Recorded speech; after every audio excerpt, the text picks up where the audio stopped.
A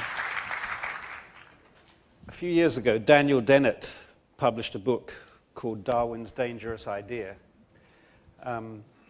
which was, of course, about the concept of evolution, which was such a dangerous idea that it still hasn't generally been assimilated, I think, into the world's consciousness. This wasn't actually an anti-American comment. What I mean is that that idea is so counterintuitive that it's very hard for any of us to grasp it. I think it's possibly the most counterintuitive idea of the last millennium. And the astonishing thing about it is that it posits the idea that complexity and intelligence grow from simplicity rather than from greater complexity. This is a very hard idea for most people to take, I think. The notion that simple things can give rise to very complex things. Because most of human experience seems to be that complex entities like us make slightly less complex things like 747s and so on, and cathedrals. So what happened with Darwin really was that suddenly, actually not very suddenly, it's still working, it's taken about 150 years, very gradually we start to accept the idea that the pyramid of creation that we grew up with and that we intuitively sense as children should in fact be inverted. We should not be thinking of an intelligence that dictates a reality, but of a reality that creates an intelligence. This is a very shockingly radical idea. It's an idea that also had many other ramifications. What Darwin did for us, I think, was to... I'm talking about Darwin also because my neighbour from Oxfordshire, Richard Dawkins, will be here tomorrow, and so I shall set a context for him as well. What Darwin did for natural history, in my opinion, is what we now need to do for culture. Darwin found a language or a matrix within which we could think of all life as being in some way unified, connected, and interdependent. He didn't just make a theory that covered the bits of life that we liked, like horses and humans, but that covered everything: bacteria, microbes, rats, elephants. In art history, of course, in art theory, we don't have a theory like that at the moment. We only have a theory that covers Cézanne and Picasso and Beethoven, but doesn't include little old ladies doing crochet work or decorating cakes. So Darwin's sort of ecological picture of the world is one that, again, we're just starting to grasp, I think. It's taken a very long time for that idea to get through to us, that we really are interconnected and interdependent. I better put my glasses on if I'm going to use my notes. Yes. The third message of Darwin, I think, is that there isn't a privileged point of view. Humans are no longer the privileged species within this huge web of life.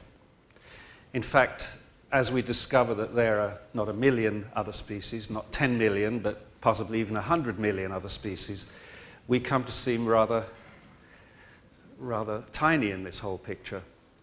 And then, at the same time as our picture of ourselves as entities within the whole structure of life diminishes, because we're only one among many millions, so our picture of ourselves as creatures in the universe also diminishes, as we discover that there are not 1 billion other stars, but 1 trillion, 100 trillion. You know, every time I read this figure, it seems to have gone up by 2 or 3 orders of magnitude. So suddenly we see at the point, actually, where human beings have reached possibly their maximum power, in the sense that we can have a bigger impact on the world and on the future of the world than we ever have been able to in the past. At that very point, we also see ourselves... Thank you.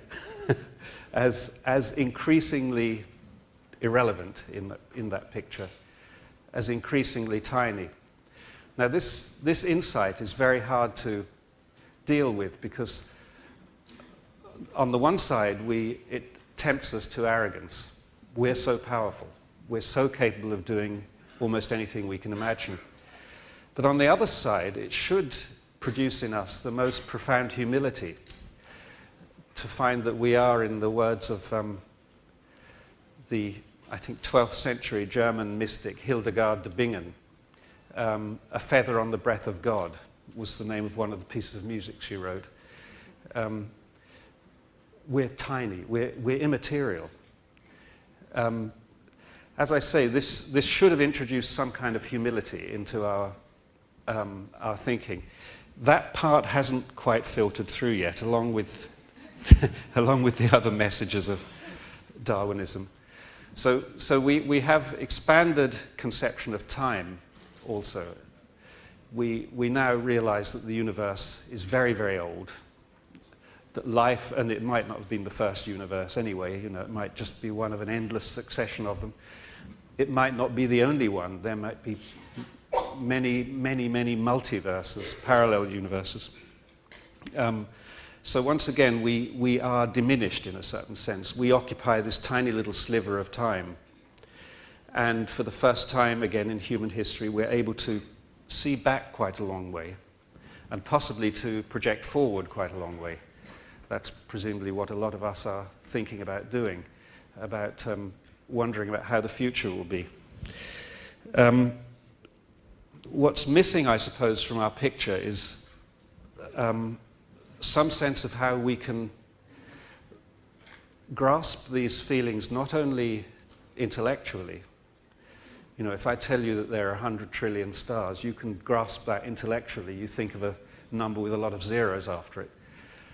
That's different from having a feeling about it. And I think what humans do really is they act not only from a set of intellectual constructions that they understand, but from a set of feelings that they have about how the world is. And those feelings are not necessarily articulated. In fact, quite often they can't yet be articulated. They're too complicated to articulate, or they're too inconsistent with the things we think we understand and know. So gradually, I think humans back into the future by having a sort of sense of how things feel better, what kind of world they feel they live in, rather than what kind of world they can actually accurately describe. I think a good example of this is the way people have started to think about global warming, climate change. It's just beginning to filter through now that we live in a beautiful and, as far as we know, utterly unique world. Although there's a high probability, perhaps, that there are other worlds like ours somewhere in the universe, we don't actually know of any. And just in the last 20 or 30 years, we've started to sense the preciousness and the ephemerality of this beautiful object and this beautiful life that we are. This is quite different from the way the Victorians felt. This was a construction made by God, and it was made on a particular date, 4,700 years ago, and as many people still believe, will finish on a particular date. I gather that's quite soon, isn't it? I think we've got enough time for the rest of the conference before it happens. Now, I suppose what interests me as an artist is, well, two things interest me as an artist. One of them I won't talk about much at the moment because it's a very knotty problem, but a very interesting one. That's the question of why do people want to be artists?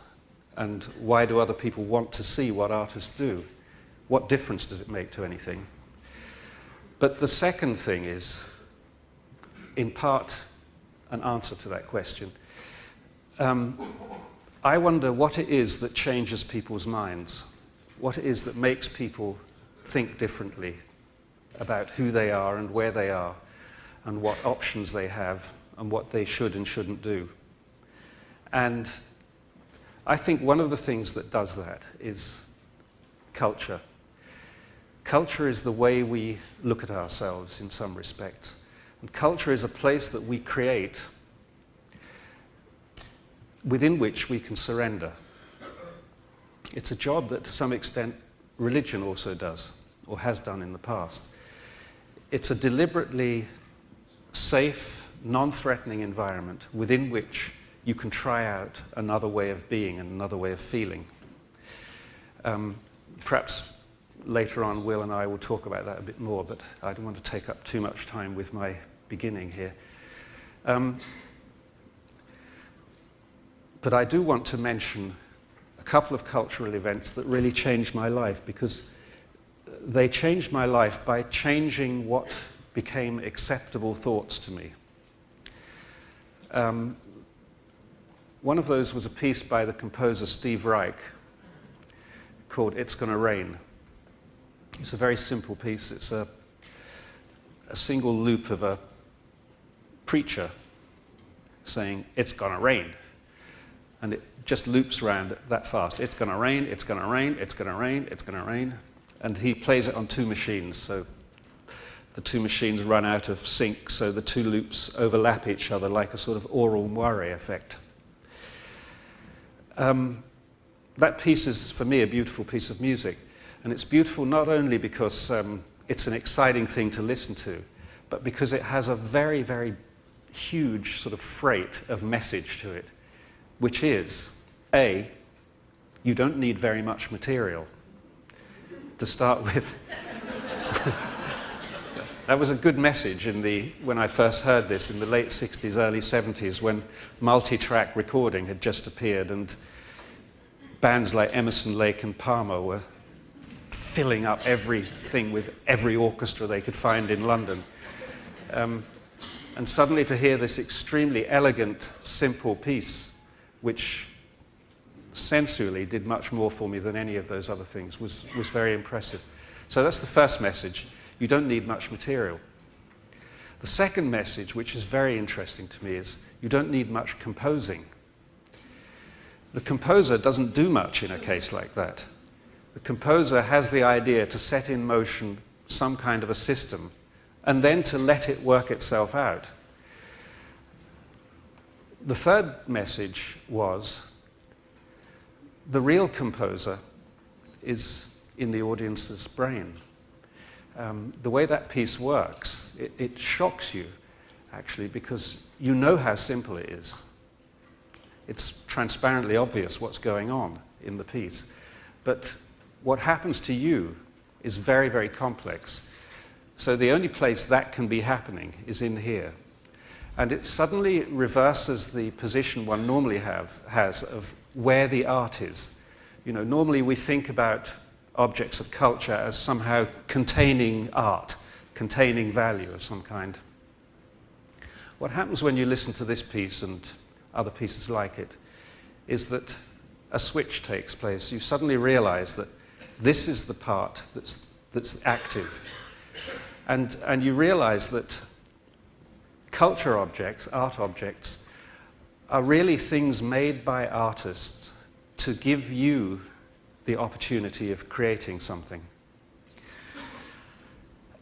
That was a very important work for me for those reasons, and it underlined practically everything I've ever done since then. It wasn't alone, there were other pieces like that, but that piece in particular was very clear to me. This piece you're watching now is a new piece of work called 77 Million Paintings by Brian Eno. And it is a visual correlate of that in some respects.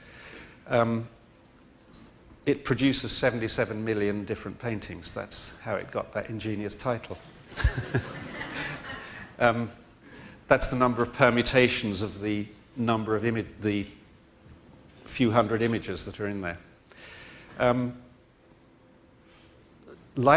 with the Reich piece, I, of course, don't know what it's going to do exactly. I know what I put into it, and I know how the little piece of software works. But I don't know at any specific time what I'm going to be seeing. For example, I've never seen this particular image before. I've seen all the ingredients, but not that particular image. And when Will comes up to speak, this thing will still be running, and it will run through another 50 or 60 images that none of us will ever see. So I like very much the idea of a piece of work that continues to make itself in your absence, and which is essentially ungraspable. It's ephemeral. Like everything else in our lives, it can't be held onto. And I like the idea of making a piece of art that does that, that reminds you that it's in transition all the time. This piece, and others I've done like it, really came from the Reich experience and one other very, very important experience for me, which happened. Somebody's talking there. Ah, someone's on the phone. In 1978, I went into the Exploratorium in San Francisco, which has long been one of my favorite institutions in the world, and I think is possibly the uncredited source of much of the innovation in Silicon Valley, actually. I do. I really think that I'm sure so many kids must have gone there and suddenly thought, God, science is so exciting. I certainly did. I went there not as a kid. I was 30 when I went there. And they had a little demonstration on actually one of the first computers I'd ever seen, which was John Conway's Game of Life. The Game of Life is a very simple example of a cellular automaton. I guess many of you have seen it. What is absolutely beautiful about it is that having watched this, you will never trust your intuition again. It is so counterintuitive. It's shocking because it's a little system that has 3 very simple rules. They're very easy to understand. And that's all. There's 3 simple rules. And yet, the expression of these rules as they interact with one another produces things of baffling and absolutely unpredictable complexity. And I'm going to hand over to Will now, who will show us the Game of Life, and he'll now speak for a while, and then we'll have a discussion about the implications of these ideas. So.